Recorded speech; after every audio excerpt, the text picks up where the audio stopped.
Scattered Nexus is a battle-style card game based on indie comics. Players will choose among different factions, each representing a different comic book. It plays with more decks to 4 players, but its standard play is meant for 2 players head-to-head. Each player picking 3 different comic books and mixing them together, each comic book having its own unique abilities. Each player would have a deck of 27 cards, which represent his life point. When a player needs to draw a card and doesn't have any more cards, the player is eliminated and the other player is victorious. In Scattered Nexus, there are 2 types of cards. Character cards have an impact value, their strength, several colors or genres, which tell you what type of abilities and how good they are at certain things, and also have an ability with an activation cost, if applicable. The other type of card is an event card. Event cards have a white margin, while character cards have a black one. Event cards can be played in 2 different ways, either as an event, and they're played on a player's empty slot, in the middle of an empty slot, to resolve their ability and discard it at the end of the turn, or they're played as a trait, some sort of an equipment, under a character already in play, adding that ability to that character's ability. Players would be playing cards in 5 available slots.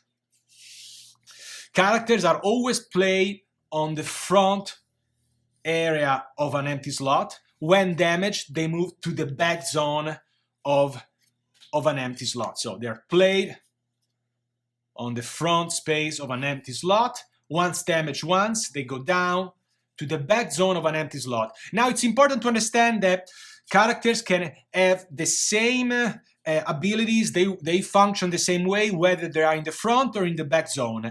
The different zone is just works as a reminder of that character having suffered 1 damage, because the next damage that character suffers, it would be discarded and it would end up in your discard pile.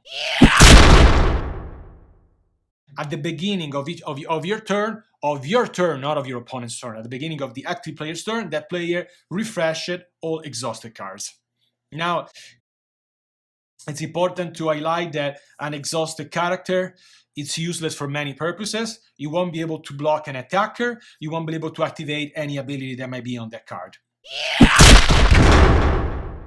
In the action phase, players can play any card. Again, it's optional. You could just pass and don't play anything, but you can play as many cards as you want. There is no cost. The only cost is taking up this space here. So you can play a character that enters play unexhausted. Or you can play an event in the middle of an empty slot.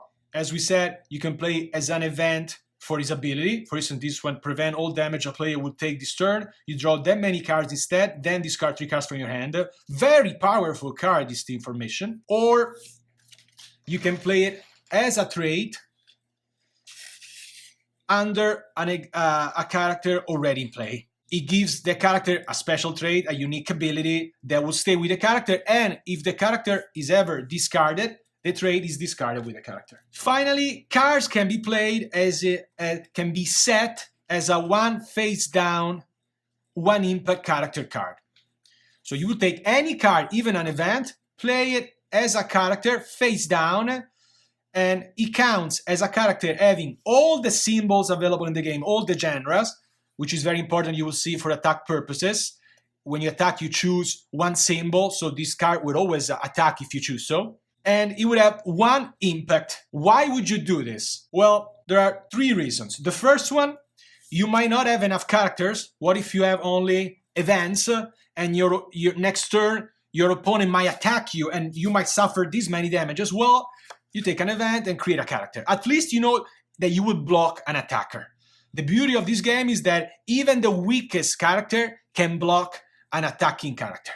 A second reason for playing a character face down would be to use a flip ability. Flip abilities allow you to play a character face down and flip it when certain conditions are fulfilled. In this case, flip battle. During the battle, you get to flip this card and apply his unique ability.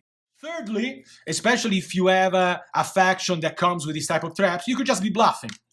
You could just play one character down, be like, whoa, you have no idea what I'm gonna be doing next if you attack me. I could flip this guy and the effects could be tremendous.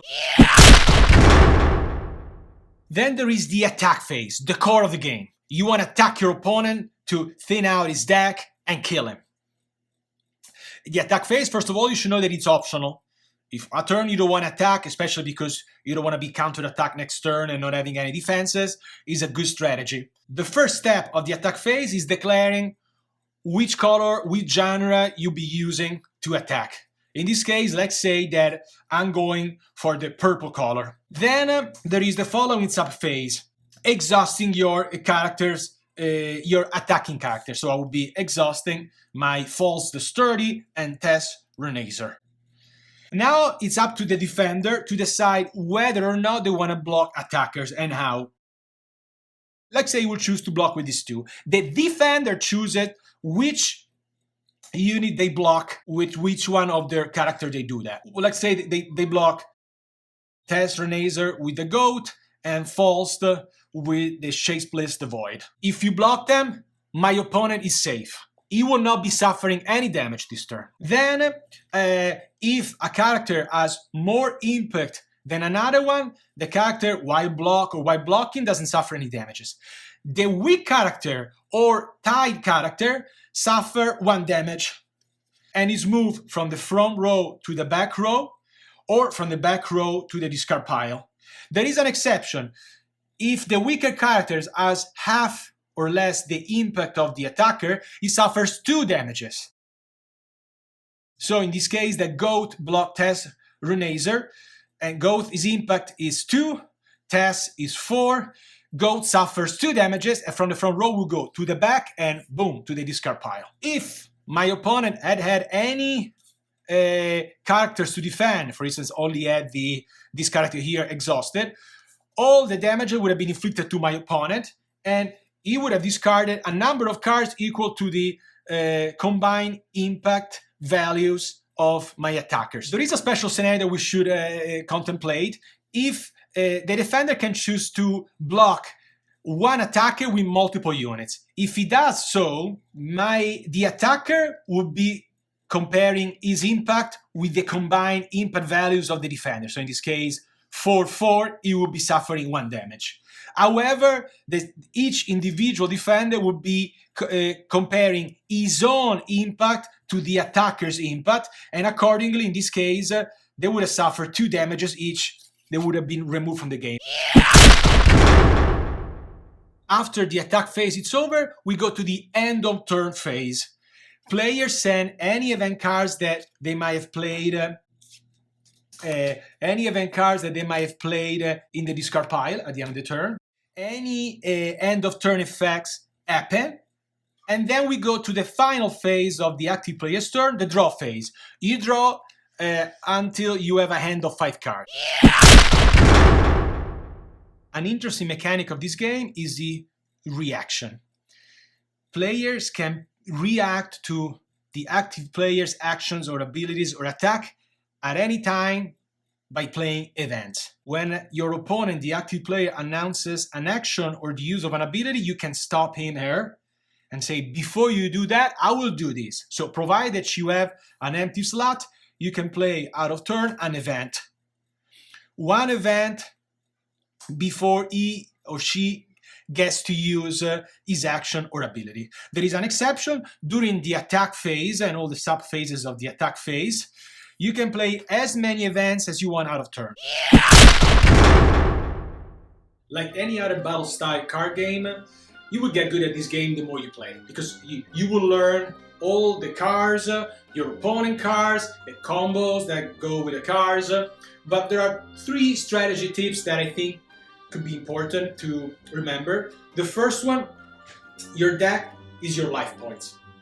So remember that at the end of each turn, you must draw until you have 5 cards. Accordingly, do not play cards for the sake of it. because you'll be drawing, if you play all your cards just because you feel like you have to, then you will draw 5 more cards and you're getting close to losing the games because you're running out of cards from your deck. Second, count your opponent's cards. The discard pile is public knowledge. You can count how many cards he has on his deck because it tells you how many life points he's left with. If you want to do a brutal attack, which might subject you to a counter attack and you might die, make sure you kill your opponent. Finally, in this game, the difference between a good player and an okay player is using reactions. So keeping empty slots to play events out of turn is vital. Check it out! Are you ready to battle? Which factions would you choose? My favorite one? The Demon Eater.